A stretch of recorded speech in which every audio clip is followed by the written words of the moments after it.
कई बार बिना पूछे, बिना दूसरी पार्टी से, यानी कि अगर आप पति हैं तो बिना पत्नी से पूछे, और अगर आप पत्नी हैं तो बिना पति से पूछे, अपनी मनमर्जी से आप चीजों को इधर से उधर कर देते हैं। आप हो सकता है कि घर की भलाई के लिए कर रहे हो,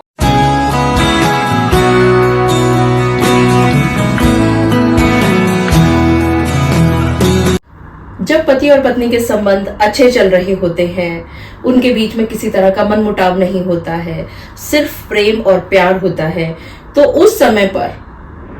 चाहे वो पत्नी हो चाहे वो पति हो, अपनी मनमर्जी से बिना दूसरे पक्ष से बात किए कुछ अपने आप से ऐसे स्टेप्स उठा लेते हैं जिनका उनको बाद में खामियाजा भी भुगतना पड़ता है। अगर उनके संबंध बाद में बिगड़ जाते हैं तो वही चीज को दूसरा पक्ष उनके विरुद्ध प्रयोग करता है। कैसे, मैं क्या कहना चाह रही हूं, आइए इस बारे में विस्तार से वीडियो में चर्चा करते हैं। मैं एडवोकेट मोहिनी मोना आप सभी का अपना स्वागत करती हूं और आप सभी देख रहे हैं आप सभी का पसंदीदा चैनल मोहिनी मोना एडवोकेट। अगर आपने मेरे इस चैनल को अभी तक सब्सक्राइब ना किया हो या आप मेरे इस चैनल के लिए नए हैं तो इसको जल्दी से जल्दी सब्सक्राइब कर दीजिएगा ताकि आपको इसी तरह के लीगल इंफॉर्मेटिव वीडियोस की नोटिफिकेशन सबसे पहले मिल सके। अब देखिए, हम इस बारे में चर्चा तो करेंगे, लेकिन आगे चलने से पहले जान लेते हैं कि इस केस का टाइटल क्या है। इस केस का टाइटल है Surendra Kumar versus state of Kerala, और इसमें हाई कोर्ट ऑफ केरला की तरफ से बहुत ही प्यारा जजमेंट सुनाया गया है 17 अक्टूबर 2024 को। यहां पर जो व्हाट्सएप नंबर दिया गया है, इस व्हाट्सएप नंबर पर अगर आप मैसेज करते हैं, इस केस का टाइटल बताते हैं Surendra Kumar versus state of Kerala और साथ में इसका वीडियो नंबर बताते हैं, तो आपको ये जजमेंट फ्री ऑफ कॉस्ट मुहैया की जा सकती है। लेकिन अक्सर लोग सिर्फ केस का टाइटल या कभी कभी सिर्फ वीडियो नंबर बता करके अगर किसी जजमेंट को मांगते हैं, तो आप हमारी प्रैक्टिकल प्रॉब्लम समझिएगा कि हमारी टीम कई बार उसको मुहैया नहीं करवा पाती है। तो उसके लिए अभी से मैं सॉरी बोल देना चाहती हूं और आप सभी से पुनः विनम्र विनती है कि प्लीज दोनों चीजें लिखिएगा ताकि आप इसका लाभ उठा सके। ये जो रिवीजन पिटीशन फाइल की गई थी हाई कोर्ट ऑफ केरला में पिटीशनर सुरेंद्र कुमार जी के द्वारा, ये 438 और 442 BNSS की धाराओं के अंतर्गत की गई थी। और ये जो रिवीजन पिटीशन है, ये कन्विक्शन और सेंटेंस का जो ऑर्डर किया गया था नीचे 6/9/2019 को, और जिसमें मॉडिफाई किया गया था 21/11/2023 को, इसके अगेंस्ट आए थे।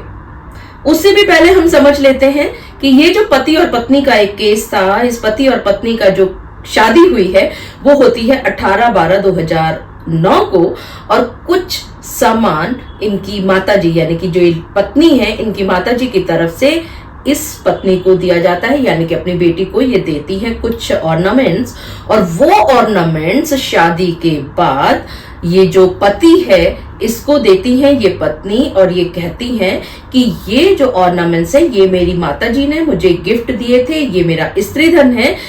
ये गहने लॉकर में रख दीजिए। लेकिन होता क्या है कि घर में कुछ परेशानी आ रही है, फाइनेंशियल क्राइसिस चल रहे हैं, पैसे की उस तंगी के चलते ये जो पति है इन पैसों को मुथूट फिनकॉर्प में बिना पूछे अपनी पत्नी से रखवा देते हैं। और इतना ही नहीं, ये कुछ डॉक्यूमेंट्स को फॉर्ज करते हैं और उन फोर्स डॉक्यूमेंट्स को जेन्युइन की तरह ये यूज करते हैं। इसीलिए ये पत्नी कहती है कि इसने चीटिंग भी की है, इसने चीटिंग भी की है, और जो लॉकर में रखने के लिए अपनी माँ के द्वारा जो गिफ्ट किए गए गहने थे, वो गहने भी इन्होंने यानी कि पति ने इस पत्नी से बिना पूछे मुथूट फिनकॉर्प को झूठे डॉक्यूमेंट बना करके जो रख दिए हैं। ये इसीलिए इनके ऊपर एक प्रोसिक्यूशन केस फाइल किया जाता है इनकी पत्नी की तरफ से, और पत्नी जो FIR लॉन्च कराती है उसमें ऑफेंसेस लगते हैं सेक्शन 406, 465, 468, 471 और 420 IPC के। अब ये जो FIR लॉन्च हुई है, इस FIR के लॉन्च होने के बाद इन्वेस्टिगेशन की जाती है, आईओ साहब के द्वारा, और उसके बाद पुलिस जो है चार्जशीट कोर्ट में बकायदा फाइल कर देती है। चार्जशीट फाइल होने के बाद मजिस्ट्रेट साहब इसमें कॉग्निजेंस लेते हैं। कॉग्निजेंस लेने के बाद ट्रायल होता है, और पूरा ट्रायल होने के बाद अंत में आते आते जो मजिस्ट्रेट साहब हैं इसमें कन्विक्शन और सेंटेंस का ऑर्डर पास कर देते हैं 6 महीने की सजा के लिए अंडर सेक्शन 406 आईपीसी। अब ये जो सेंटेंस एंड कन्विक्शन किया गया था मजिस्ट्रेट साहब के द्वारा, इसको मॉडिफाई भी कराने की कोशिश की जाती है इस पति के द्वारा, लेकिन ये जो सेंटेंस है और ये कन्विक्शन है इसको नहीं हटाया जाता, यानी कि जो सजा है इसको बरकरार रखा जाता है मॉडिफिकेशन में भी। और ये सुरेंद्र कुमार जो पति है ये इस फैसले से परेशान होकर के पहुंच जाते हैं हाई कोर्ट ऑफ केरला में, जहां पर ये Surendra Kumar versus state of Kerala का केस फाइल किया जाता है, रिवीजन पिटीशन फाइल की जाती है अंडर सेक्शन 438 और 442 BNSS के द्वारा। यहां पर बहुत अच्छी तरह से हाईकोर्ट के द्वारा भी ये देखा जाता है कि ये ठीक है कि बहुत बार इस तरह की परिस्थितियां आती हैं कि घर में जब सामान है उसको लोन की तरह या उसको किसी कंपनी के पास गिरवी रखा जा सकता है, लेकिन उस सामान को जो कि उसकी पत्नी ने लॉकर में रखने के लिए दिया था एक भरोसे से, वो भरोसा तोड़ा गया है। और वो जो गहने थे वो नॉर्मल गहने नहीं थे, वो उस पत्नी की मां के द्वारा गिफ्ट किए गए थे, जिसमें सिर्फ पैसा ही इन्वॉल्व नहीं है बल्कि इसकी पत्नी के सेंटिमेंट्स भी इन्वॉल्व थे। तो वो सब किया इस पति ने, और इसके साथ साथ जो डॉक्यूमेंट्स को फोर्ज किया गया और इन फोर्स डॉक्यूमेंट को जेन्युइन की तरह यूज किया गया, तो चीटिंग भी की इसने। और ये जो भरोसा था इस पति ने तोड़ दिया अपनी पत्नी का, क्योंकि कहा गया था लॉकर में रखने के लिए और वो अपनी मन मर्जी से बिना पूछे वो मुथूट फिनकॉर्प में जमा कर रहे हैं, गिरवी रख रहे हैं। हाँ, ये बात जरूर है कि यहाँ पर ऐसा नहीं है कि ये गहना वापस नहीं आ सकता है, ये गहना वापस आ सकता है अगर वहां पूरा अमाउंट पहुंच जाता है।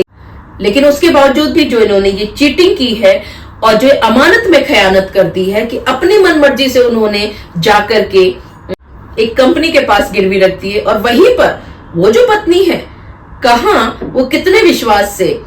अपनी मां के दिए हुए गहने अपने स्त्री धन को दे रही है अपने पति को। तो यहां कोर्ट ने, केरला हाई कोर्ट ने भी बहुत सख्त इसके अंदर रवैया रखा और कहा कि ये जो रवैया है पति का ये बिल्कुल गलत था। हाँ, अगर ये दोनों पति पत्नी एक दूसरे के साथ बातचीत करके अगर देते, कहीं पर गिरवी रखते तो कोई दिक्कत नहीं थी कि, लेकिन इन्हीं सब चीजों की वजह से आगे चल के इन दोनों के बीच में डिस्प्यूट भी हुआ है, ये पति और पत्नी का सेपरेशन भी हो गया है, और वजह सिर्फ और सिर्फ अपनी मर्जी से इन गहनों को गिरवी रखने की थी। तो ये अपने आप में एक बहुत बड़ा अपराध कर दिया इस पति ने, और पत्नी को ये गवारा नहीं था। तो हाई कोर्ट ऑफ केरला ने भी इस फैसले को बरकरार रखा और कहा कि ये जो कन्विक्शन और सेंटेंस किया गया है 6 महीने का, वो बिल्कुल ठीक किया गया है। तो देखा आप सभी ने कि आप लोग कई बार बिना पूछे, बिना दूसरी पार्टी से, यानी कि अगर आप पति हैं तो बिना पत्नी से पूछे, और अगर आप पत्नी हैं तो बिना पति से पूछे, अपनी मनमर्जी से आप चीजों को इधर से उधर कर देते हैं।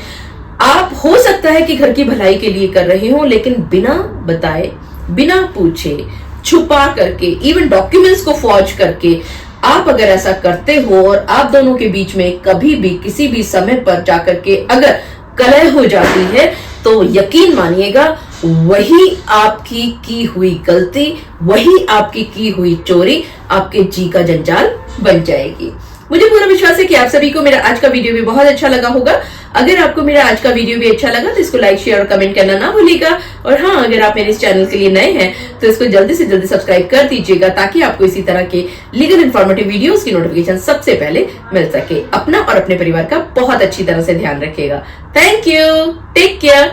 Bye bye.